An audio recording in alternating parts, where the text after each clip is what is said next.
afternoon, evening, or even morning, whatever it may be. Welcome to another episode of A Blind Insight with myself, Simon Hill, and my friend Billy Spateman. How are we doing? All right, I'm fine. Yeah, well, it's quite cool in here, which is a good start. It's cooking outside, but we're chilled in here, so yeah, nice and cool in here. That's good. Well, we've got a few. It's going to be a bit of a heavy topic, I won't lie. But I felt that given the events of the last few weeks, that a large helping of comeback common sense was required. So we'll be mulling over what's gone on and giving our take on things and where we go from here, really.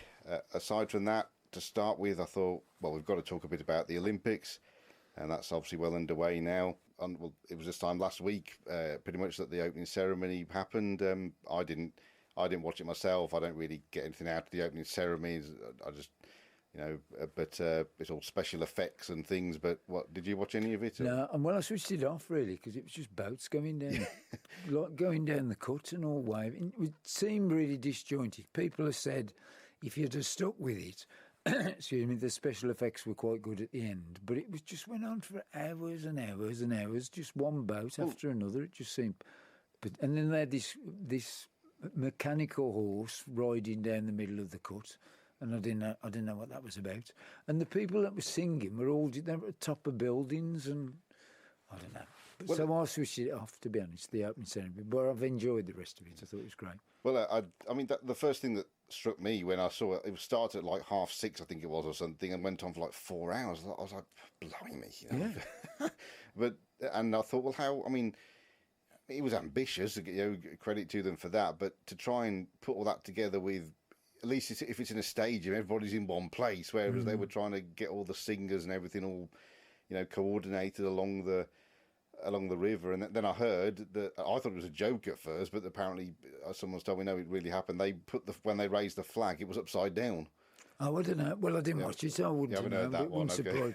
No, but I mean, what I missed was where they all go around the track and then they all go into the middle. So it finishes with all of the athletes all in the centre. Yeah. And they're like mixing with one another and that. Well, they didn't appear, whether there was at the end, I don't think so.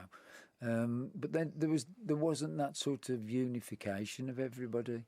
But in saying that, it was, and the weather was terrible. It poured down with rain all the way through it. But, it was over and they've done really well. I do think that the coverage is a bit disjointed because you have to try and find things, on different channels, BBC One and then BBC, whatever it is, catch up.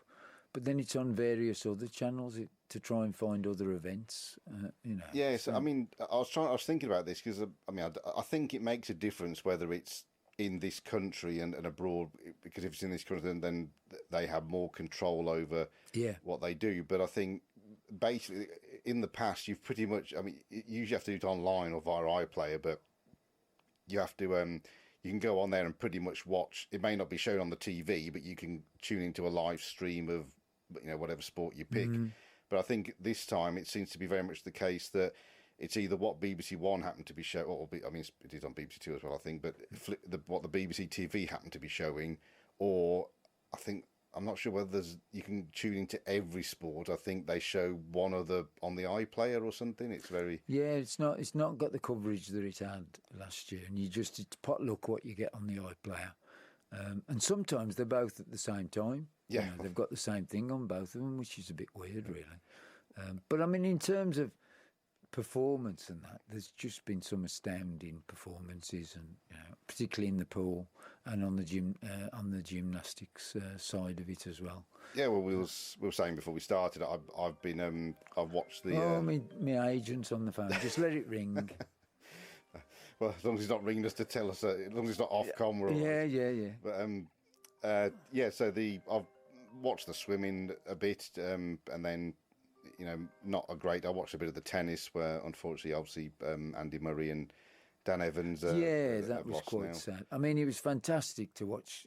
Watch the couple of games where they just pulled it back. It was unbelievable, wasn't it? They were absolutely incredible. They were down and out twice in both games, really. Absolutely, and I think it was probably basically because even when the last game when they lost, it was basically because they hadn't played together very much.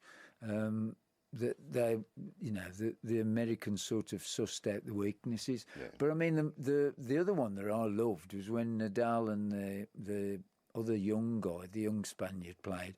Never played doubles together before. Hadn't got a clue what they were doing, and they were just winging it. You could see that. And the commentators were saying, "Well, I don't know what Nadal's standing over there for," and yet they were, they obviously they're out now, but they played some great games as well.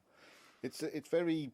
I mean, obviously, it's a shortened down version of the men's tennis. I don't know whether I presume the singles have still been best of 5 sets, but the doubles have been just the best of 2, and then they go to a 10-point tie break, which is, well, to me that's quite exciting, really, isn't it? Because you ain't going to hang about for another 4 hours, and it's just sudden death, really, which is great. Quick fire and lots of it's been a good spectacle, certainly for what I've seen of it.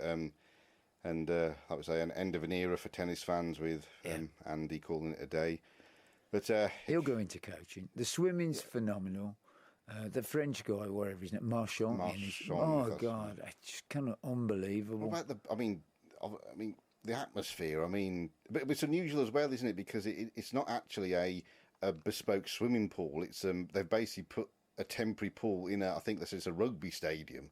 So you've got this, bigger than normal sort of arena. Yeah. I think they said it's something like 15,000 it holds. Yeah. Of course, predominantly French, and the noise. Well, when the French guy when he does his breaststroke and they're all shouting every stroke he comes, it's absolutely incredible. But the night that he made history, where he did the 200 metres butterfly, and then he did the breaststroke in about an hour. Yeah. And they said, it's probably winding down by just swimming a few lengths in between. Oh, God. Well, incredibly fit. Yeah. Well, I don't know. I mean, this is the thing. Obviously, I've done swimming, not competitively, but I think, God, you don't get bored. It's a bit like long distance running, just swimming up and down, it's one thing doing it competing when you've got all the the adrenaline and the crowd, but just doing a warm down for about an hour of just going up and down, up and down. But, and then there's a guy they do. I didn't realise, but when they do the 50 metres freestyle sprint, they don't breathe. No. All the way down the length, and they go, you don't breathe. Well, no, and I forgot who the commentator was. He says, "Oh no, if they breathe, that it causes drag." Yeah. So they just have to take a deep breath and get this other end in 20-odd seconds or 30-odd seconds. Incredible to watch. Yeah. Well, it's one of those. Again, it's, I suppose, the novelty because it doesn't get televised at any other time. It's interesting when you hear that. Obviously, there's other competitions going on. They have world championships, European championships. The same as we do in football and whatever. But yet, most of us only ever get to view it at the Olympics or the Commonwealths or whatever. So there's usually new faces or people you don't know about. But then, that's kind of what keeps it fresh, doesn't it? And but the people, there's all different stories behind them. And I think it was the men's. The one gold that Britain got was the men's, was it 4x400 relay? 4x400 relay. And which they won in Tokyo, and then exactly the same 4 went and did it, which can't be, I think it was the first time it had ever been done anyway, but for the same 4 to go and do it 4 years later must be, it must be rare to have exactly the same team together 4 years later with the high turnover of it all. I think it's really strange, though, do you, that in swimming you get world champions that are like, I don't know, 15 or 16, but you don't get it in athletics. It is a very young sport. It's strange, isn't it? Over the years, Rebecca Adlington, for example, she was only in her teens, I think, when she won her medals in Beijing, and then you've had like of obviously Ellie Simmons, Paralympics obviously, but still swimming, and it does seem that it does bring young champions, and then I don't know what the average age that they start early and then call it a day earlier, I suppose, is the... They do, but you'd think physically they wouldn't... obviously, in athletics, physically they're not mature enough to race against the champions, but why should they in swimming? What's the difference? Unless it's that, the body is supported by the weight, and it's more about technique in a way. There must be a theory behind it. It's incredible. But it's a good point. But so the swimming, and then we've won a couple of goals, or was it one goal? A couple of some medals anyway in rowing in the various Rowing we're categories. good, I think we sailing. I've noticed in the paper that we're windsurfing we're due to get a goal, shooting we've got a goal, like unusual things. And the new things like wherever it is, BMX racing and the acrobatic things we've won stuff in. So Well, I think a girl's won a trampolining gold. oh, we heard this that on the radio, afternoon, So that's another new one on me. I can't say I've I've done a bit of trampolining, but I can't say I know a thing about it. But I think that's where it's like it's almost like gymnastics on a trampoline. I And guess they so, do all yeah. that sort of stuff. Around. The gymnastics was phenomenal as well, and the American Biles, is it? I watched her floor exercise and unbelievable. I mean, she's about 4 foot nothing. Yeah. And she gets about 9 foot up in the air. How she does it, God knows. And she's got 2 jumps in her floor, a floor routine that are actually named after her that nobody else in the world does. And it's almost like a triple somersault with 3 twists before she comes down. It's just absolutely incredible to watch her. it's one of those things. Like again, I said to you before we started. Unfortunately, I just I just don't get anything out of it. But it's one of those things I really wish I could. To try and picture what is being described is just you just can't. It's just so difficult. You think, what really? How many times they're spinning in the air? What they're doing? It's just incredible. Same as I mean, it was lovely for Tom Daly to get a medal. After this is his 5th Olympics, and now he said I think it's his son. Sort of cajoled him into coming to these Olympics, and he's got a medal. And whether it's the daughter who's a couple of years younger, said, "Well, if she asks me to go to Los Angeles, I'll go to Los Angeles," which is just a phenomenal career, absolutely incredible career. And the athletics has started, which I love. So all this second week now will be all athletics, really. I had a quick look through the schedule earlier, actually, and it actually gets going pretty quick. So I think there's a long distance race today. I think that is, in fact. So that's I think there's a final of, is it the 10,000 metres? I think it is. That's today, and then but then it's the women's 100 is tomorrow, I think. Yeah, there's some of the sprints are quite early, really.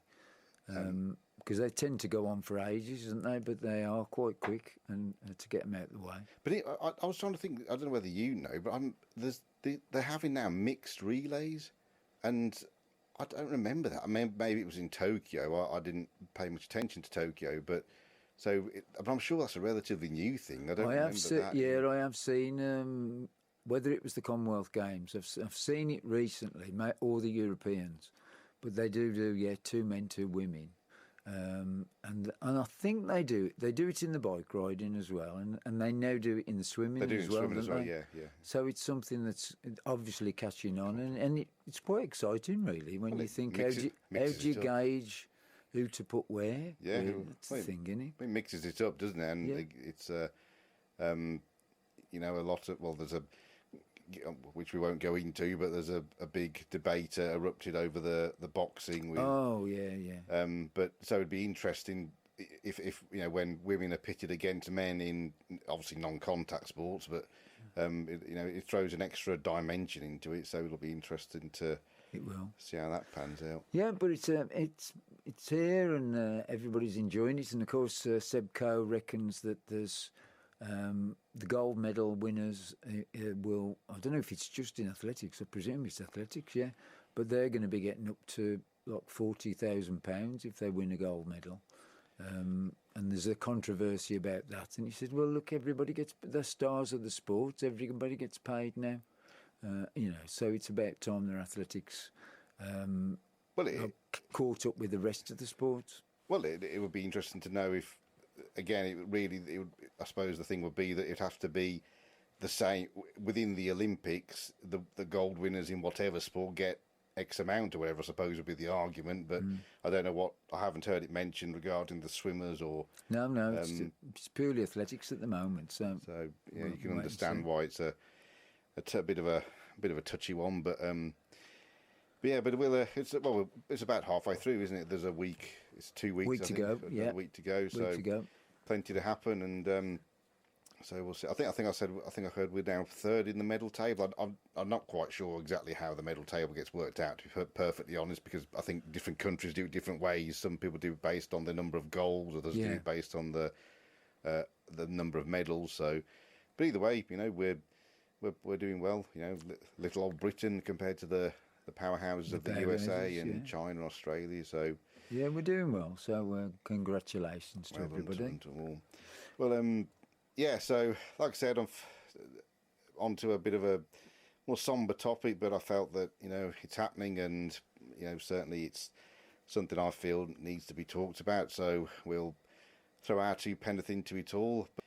So I mean, well, where do you start? I mean, we've had the unrest in Leeds a week or two ago, whenever that was. It feels like a long time ago already.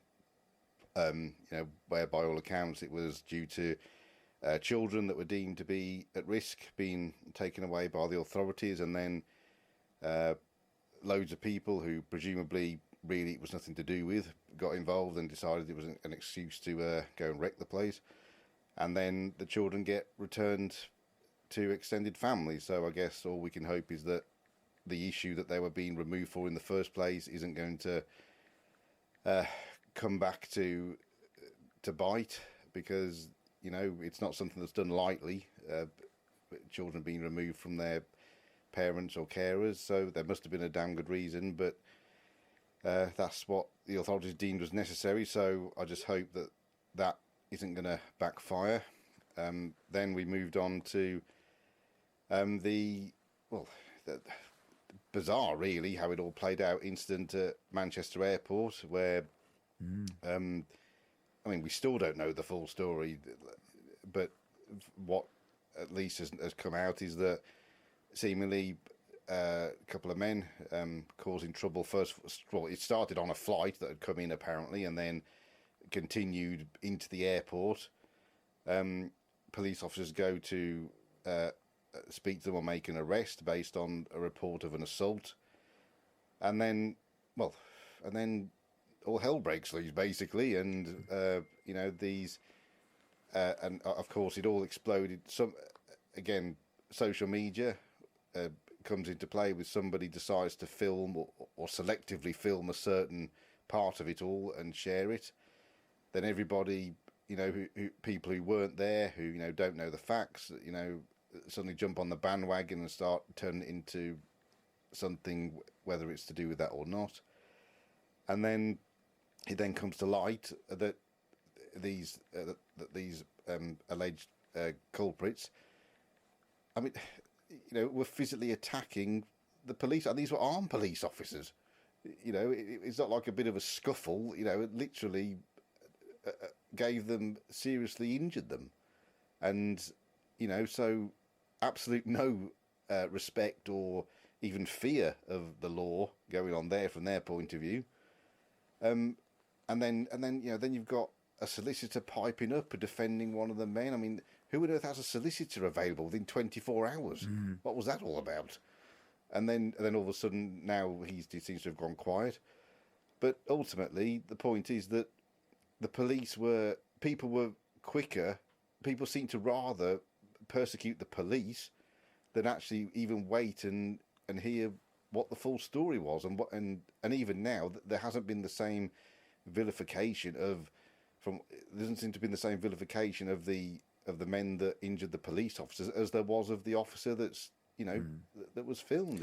And I think it's come out into light on a few things, and that there's so much false information gets onto social media that it completely changes people's perception of what's going to happen, and the truth's not coming out. I mean, the other thing, you know, the other one where all the violence after the stabbings, and folks are putting photographs of people that have got nothing, you know, people have got nothing at all to do with the event, and saying that they committed the crime. I mean, how can people then be led by that? And I mean, what about if the guy that they put on, that somebody had gone out and murdered that bloke, saying that he'd done and he'd got nothing at all to do with it? Well, it's so dangerous, I think, social media. Well, it's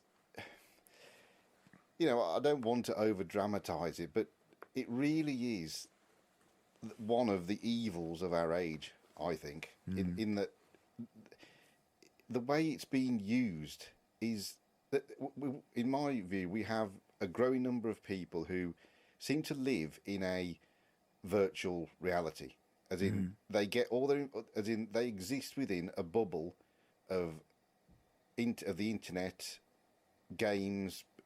They seem to communicate via the internet. They think they've got friends, but really it's just gamers or whatever they're online with. There's no personal connection. They don't know if they're real people, and then they get all their information from social media, and that's what they believe.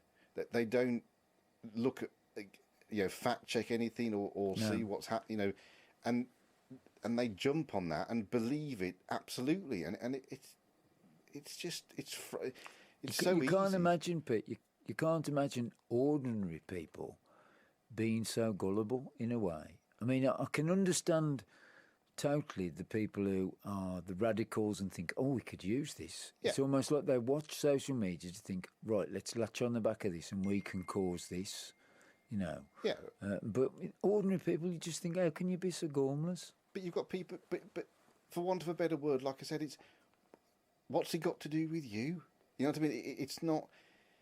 We can all be upset and angry about things that happen in the world, but it's not. I don't see it as, I don't feel that it's any of my business in terms of marching on up to Southport or whatever to go and shout and cause havoc, and the police have got the perpetrator. Unfortunately, there's nothing that they or anybody else can do to bring back the poor little children that have died. But doing that, the social media aspect, and I don't know how we do it, but the social media companies have got to get a grip of it. Yeah, they've got to stop this fake news being able to spread like this, because it's going to get people killed. It really is, because I mean, like you said, you'd hope that it's as if the intelligence of the human race is eroding, because the things that people believe and the people they choose to believe is the worry. Obviously, unfortunately, there's been instances where the police have not acted in very good ways in recent times, and that's always has been the case and always will be the case. That's life.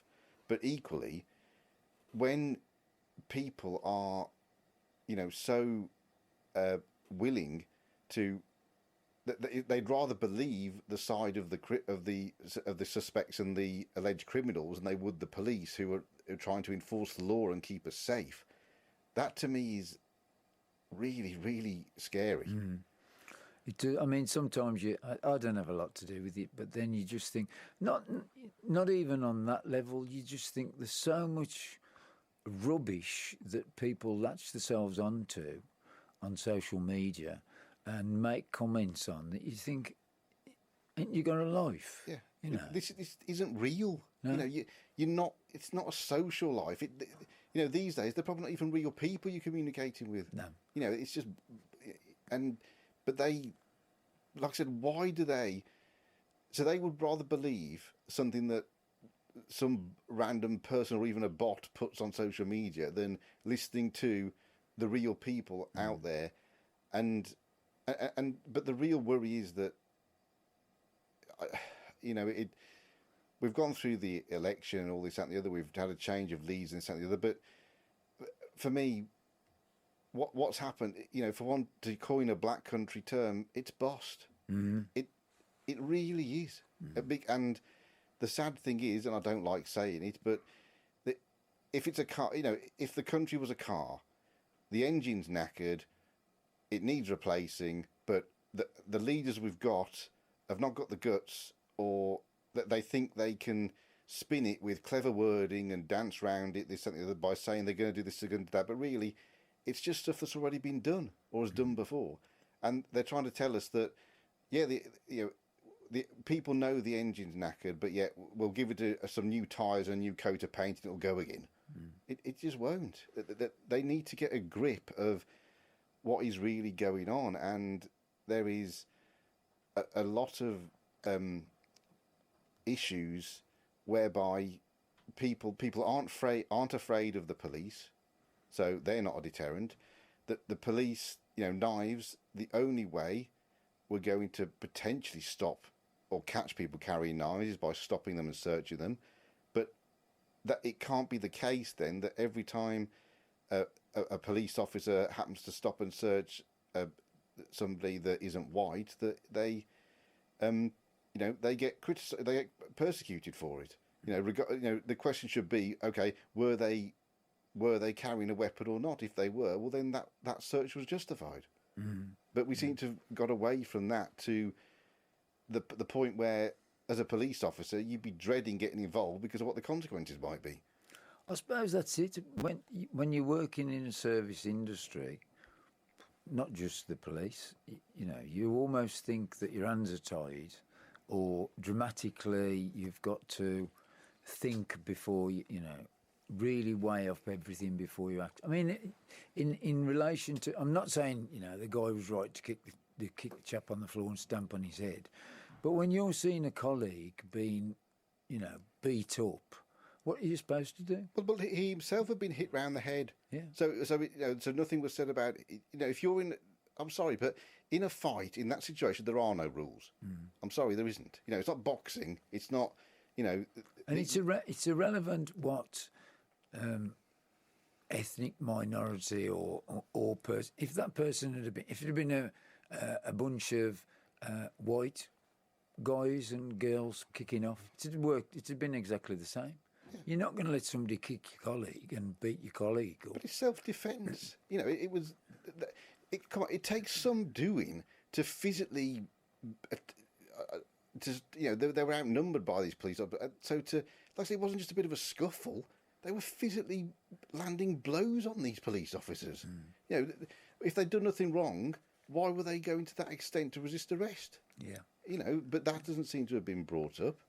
And so now, so the next time, a police officer, that they even if they find people with knives or they see things, they think, it's a dangerous job. Point? And what thanks will I get? I'm going to risk my neck on the line, and then we move on to obviously with, the Southport incident, and then the repercussions off the back of that. Yes, and then whenever people are piping up, questioning, okay, well look, no one's condoning, rioting, wrecking the place, chucking things at police officers. But behind all of this, there is an issue which needs to be addressed by the leaders, and the political leaders can keep dancing around it all they want, and that they come out with all these fancy words, but it's not dealing with the issue, and that it's going to be so. Every time something like this happens, it's just going to snowball, and the people that carry knives, I heard someone, I think a former police officer, say about there's this issue now with people are drawn to violence. So I'm thinking, well, okay then, if it's violence they want, then is there an argument to say then let's give them an environment that they can meet up with like-minded people who seem to think that it'll be fun to go and have a pop at people with a knife, whatever it may be, and then then the police and the ambulance and the paramedics can just go in and clean up the mess afterwards. And maybe after that they think, well, actually, getting stabbed ain't much fun. I mean, you think of the people in the community, the law-abiding, for want of a better word, law-abiding people in the community, what they must think when people from outside come in, and the majority are from outside, and just start wrecking the shops and, in the community that they've lived in all their lives, they must think, well, what's going on here? But using it but justifying it, in their minds, justifying it, oh, we're standing up for you because of, you've been attacked. Like, no, you're not. Stop it. You're wrecking our homes. Yeah. Yeah. So, I mean, that really gets my goat when people,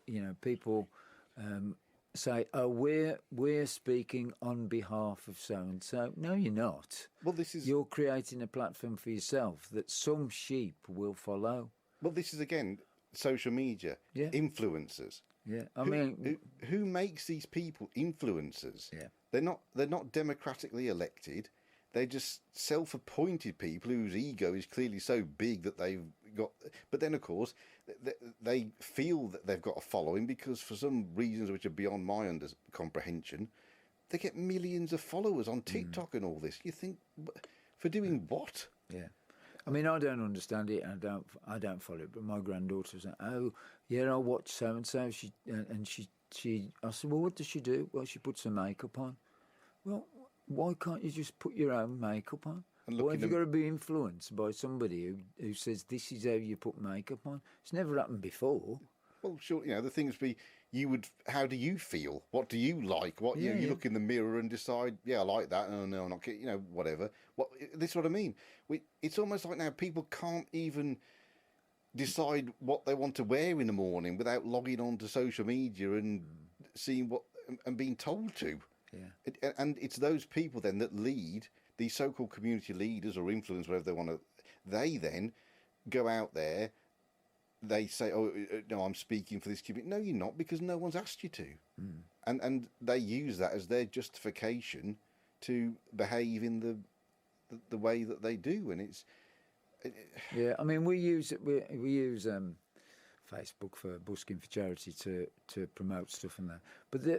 But you get. I mean, I was talking to somebody the other day, and I said, you could actually write a thesis on this and divide people and groups who use Facebook, and they're so, like you say, they're so hardened that you get.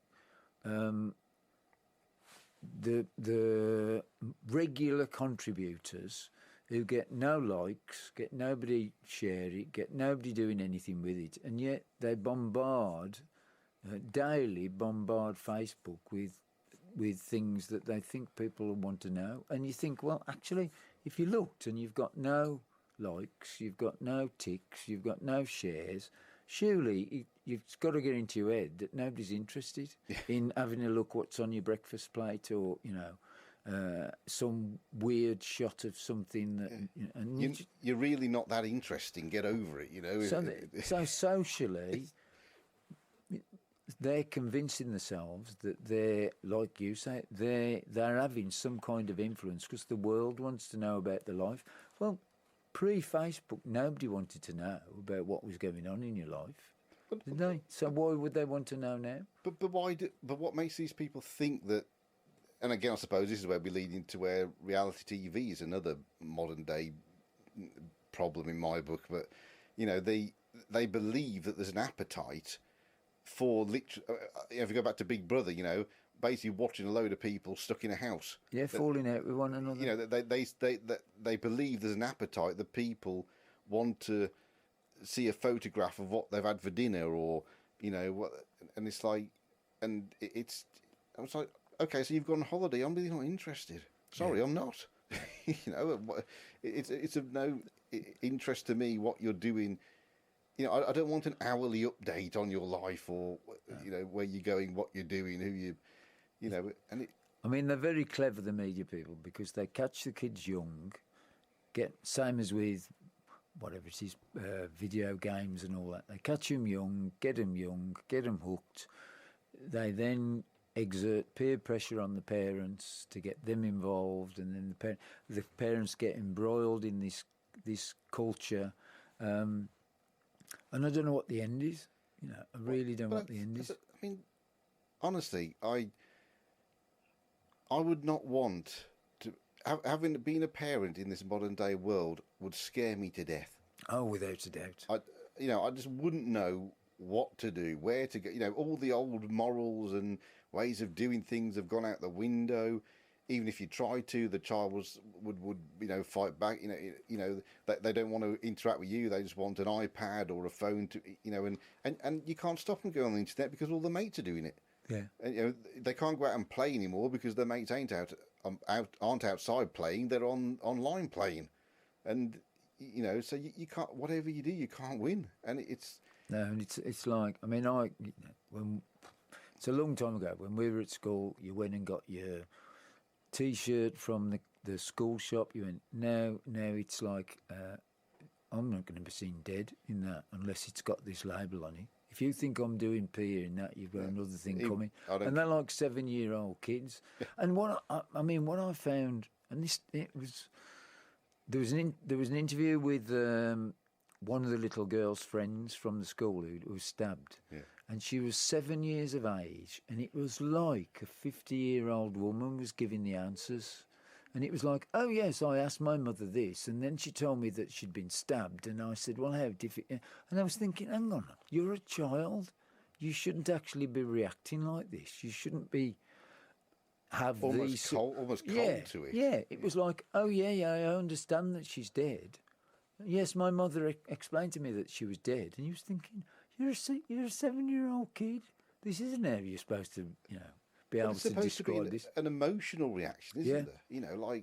But this is what I mean about people dying to these people. Whether it's down to computer games, films, I don't know, but there seems to be no connection with the reality of non-reality, of death.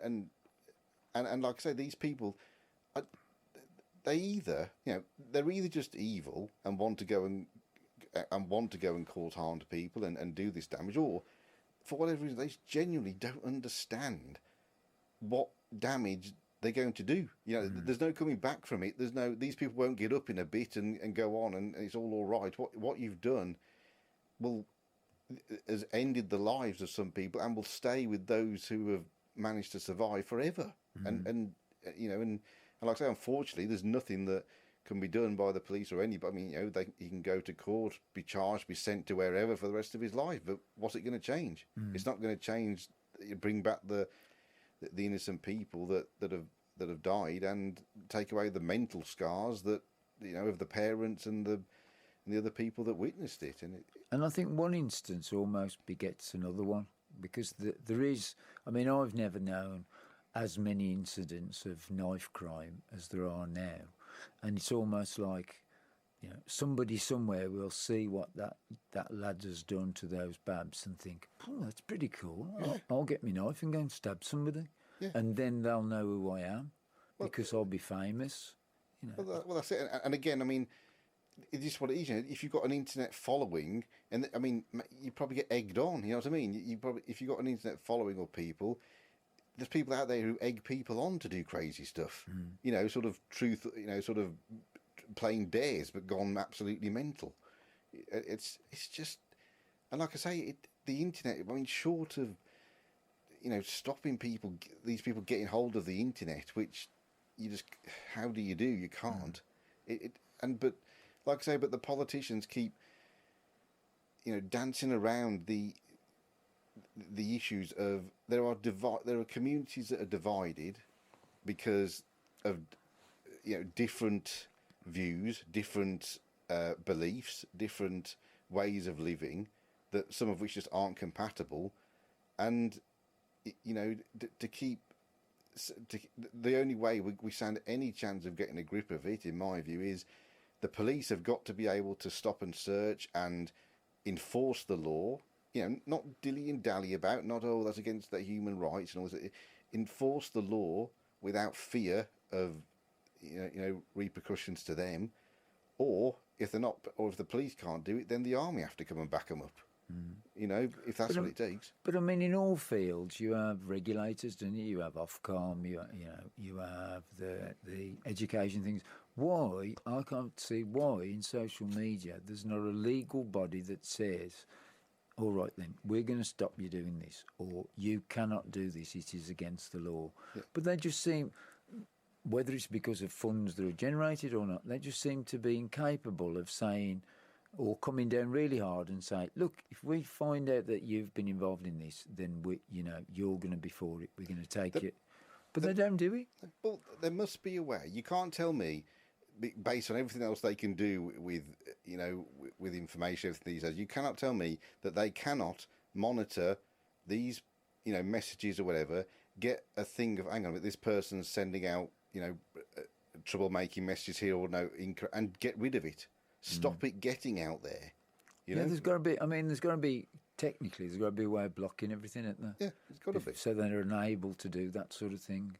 You know, we've noticed, we've been monitoring you for, I don't know, a month. These things have happened, so therefore we're putting this block on, and you won't be able to do anything. And yeah, and okay, yes, you could argue they can see, but then go and create another account. But then again, if the messages are the same, then it'll be picked up again, and you just keep doing it. And yes, I know it'll be a laborious and would probably require many people to be over it, but it's got to be worth. If they're making so much money from social media, they can afford to invest in a team of whatever you want to call it, a fraud or a policing unit to try and prevent this information getting out there, and that's not that's not saying withholding information. It's information which is clearly based on nothing and is bogus, but yet is having such disastrous consequences because for whatever reason people believe it. It's feeding something that's changing in the human culture. Really, that's what it is, and how you change that, I don't know, because it's only going in one direction, isn't it?